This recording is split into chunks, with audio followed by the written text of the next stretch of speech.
suster, Bapak, Ibu, dan anak-anak yang terkasih.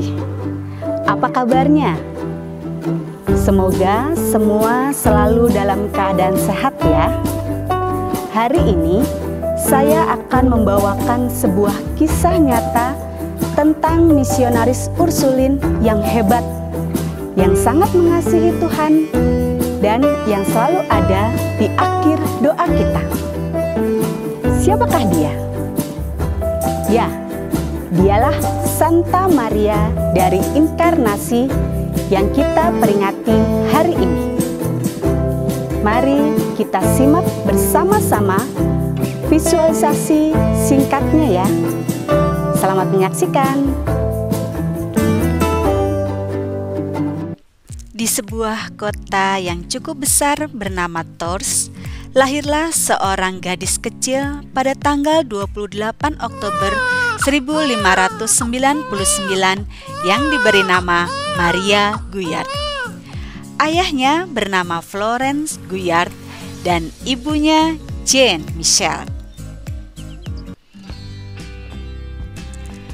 Maria tumbuh menjadi seorang anak yang lincah dan periang, suka bermain. Dia senang bermain bersama teman-temannya.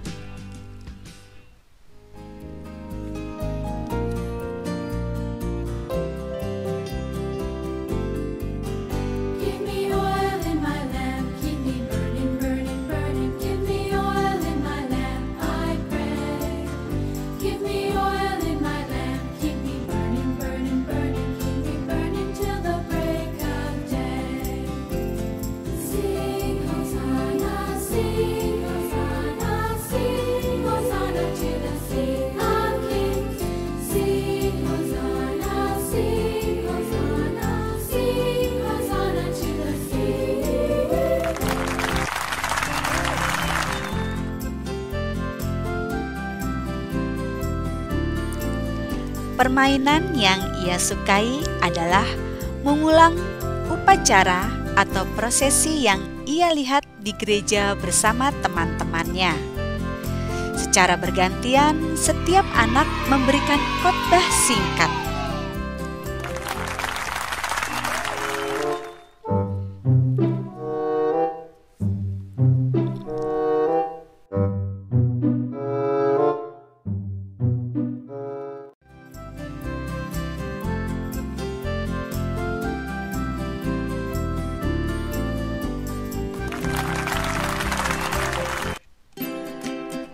Selain itu, Maria juga sangat mengasihi orang miskin, dan ia memberikan semua yang dimilikinya kepada mereka.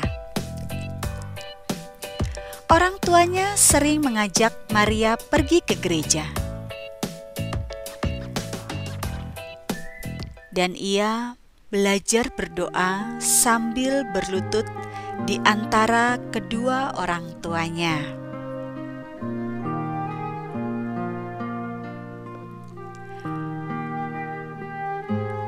Maria senang bercakap-cakap dengan Yesus, dan ia sudah terbiasa mempercayakan masalahnya kepada Tuhan. Maria pun sering mencontoh cara berdoa orang dewasa, yaitu berdoa rosario.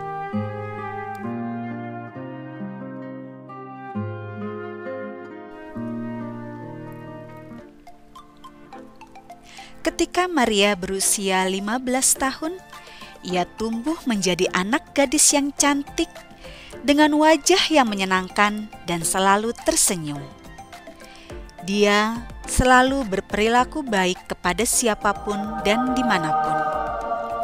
Pada suatu hari, ia bertemu dengan saudara sepupunya yang seorang suster Ursulin. Setelah bertemu dengan saudaranya tersebut, Maria menyatakan keinginannya untuk menjadi biarawati. Keinginannya tersebut ia sampaikan kepada ibunya.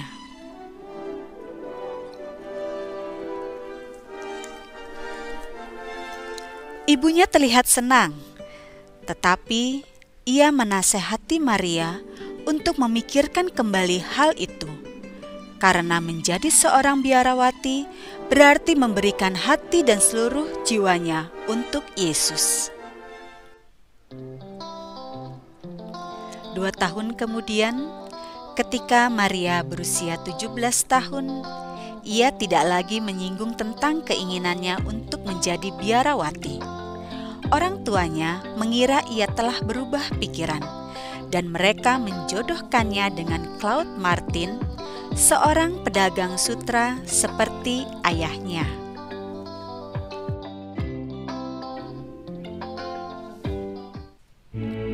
Maria berpikir Tuhan menyetujuinya, maka ia menikah dan menjadi seorang istri teladan.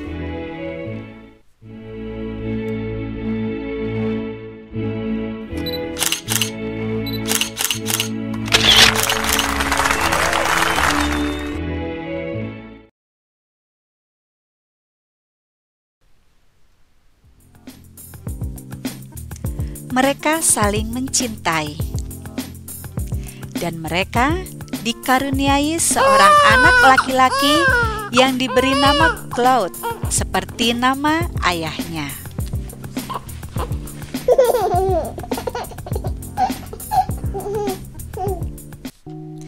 Namun, kebahagiaan itu hanya sebentar, karena tak lama kemudian suaminya jatuh sakit.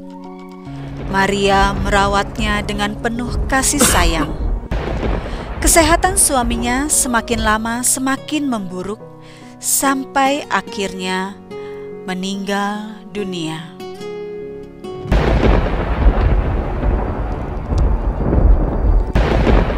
Saat itu, Claude masih berusia 6 bulan.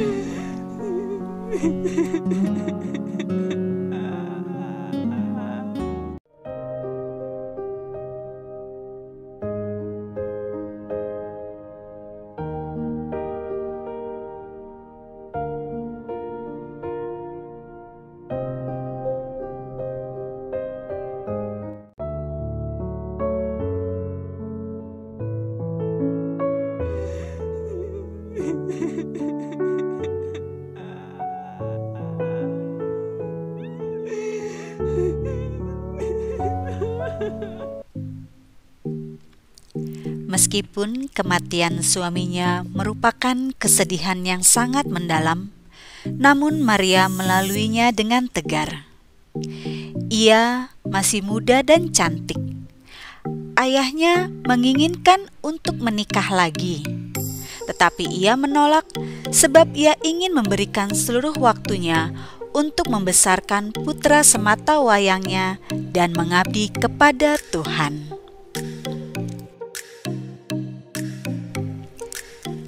Ia tinggal bersama ayahnya. Di sana terdapat sebuah ruangan yang tenang, sehingga Maria sering berdoa di sana.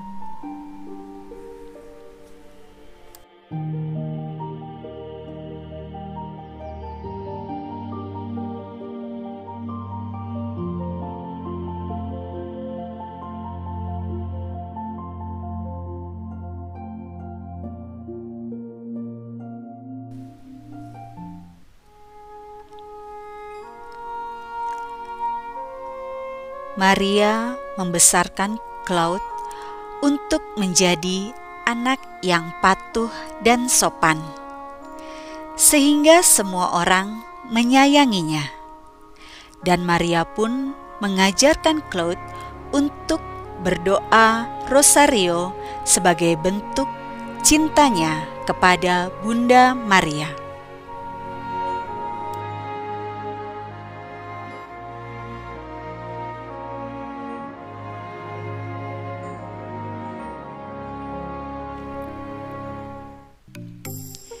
Maria semakin mencintai Yesus dan keinginannya menjadi biarawati seringkali muncul.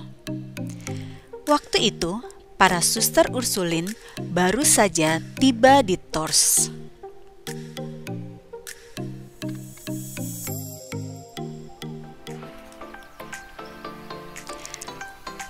Maria senang melewati depan biara setiap harinya.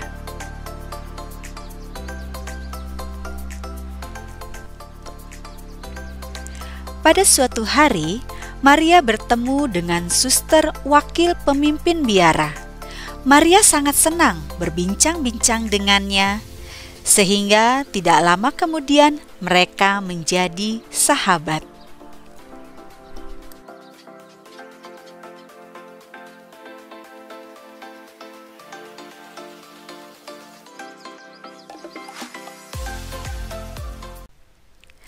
Pada tahun 1630, suster sahabatnya itu menjadi pemimpin biara dan memberitahu Maria jika ingin menjadi seorang biarawati, ia bisa tinggal di biara. Maria sangat senang, dan setelah melalui berbagai kesulitan, akhirnya Maria mendapat persetujuan dari Uskup Agung.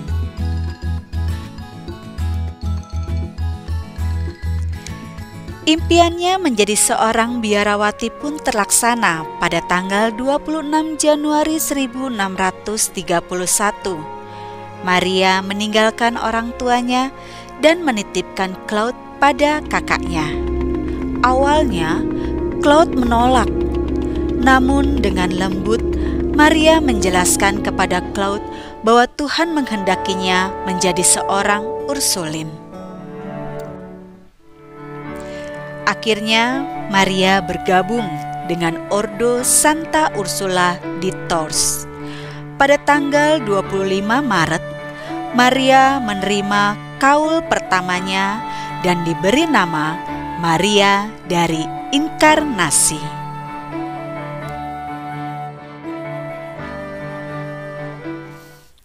Setelah 8 tahun di biara Tours, Maria pun pindah ke Kanada.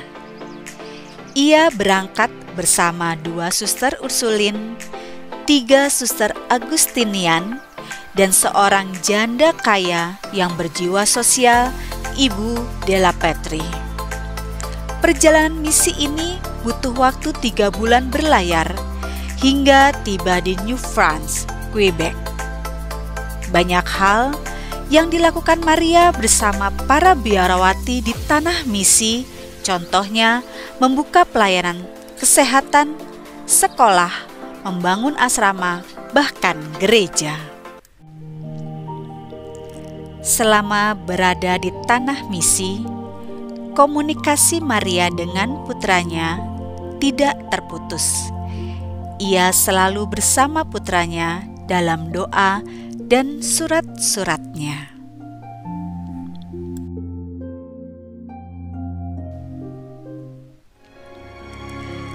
Setelah putranya, Claude, menjadi dewasa, ia pun memutuskan untuk menjadi seorang biarawan, yaitu Imam Benediktin.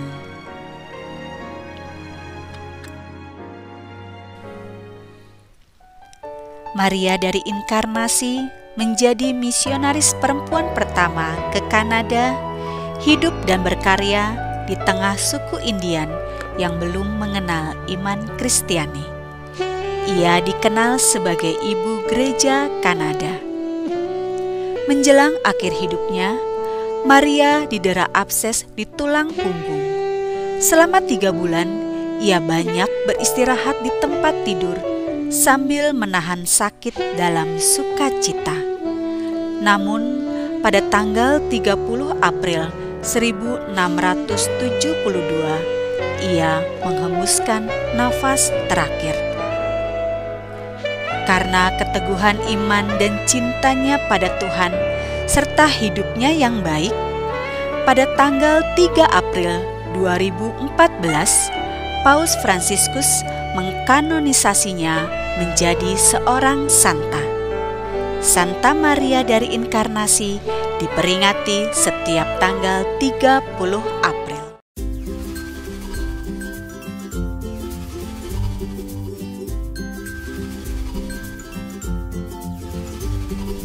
Nah, itulah tadi kisah singkat tentang Santa Maria dari Inkarnasi.